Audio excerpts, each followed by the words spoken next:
उत्तराखंड के वजीर ज़राअत सुबोध उनियाल ने कहा कि ये बजट किसानों की दोगुनी आमदनी मद्देनजर लाया गया बेहतर बजट है और इस बजट पर सवाल खड़े करने वाले बिना वजह की बात कर रहे हैं क्योंकि उन्हें मालूम है कि ये बजट आम लोगों के लिए बेहतर है।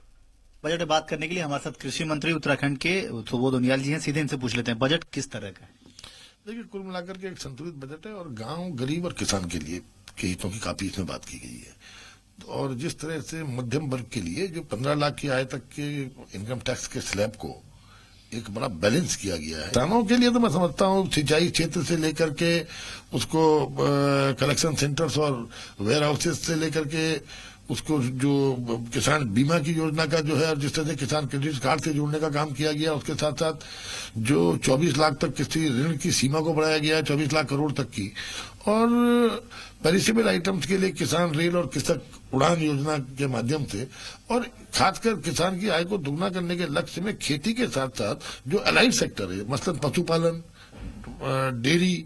फिशरी, मछली पालन और बकरी पालन पर जिस तरह फोकस किया गया है, तो मैं समझता हूँ इससे किसान की निश्चित रूप से किसान की आय भी बढ़ेगी। और जब महिला, किसान और नौजवान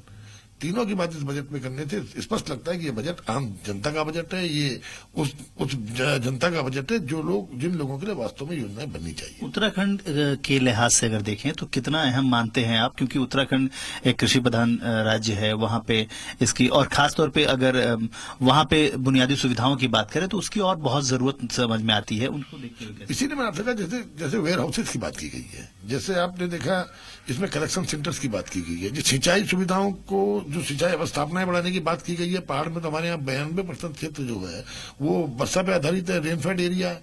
तो सिंचाई सुविधाएं बढ़ाने से कहीं ना कहीं पहाड़ के मझले और छोटे किसान को फायदा मिलेगा। 24 लाख करोड़ तक की ऋण सीमा को बढ़ाने से भी इन छोटे किसानों को जो मैं समझता हूँ फायदा मिलेगा।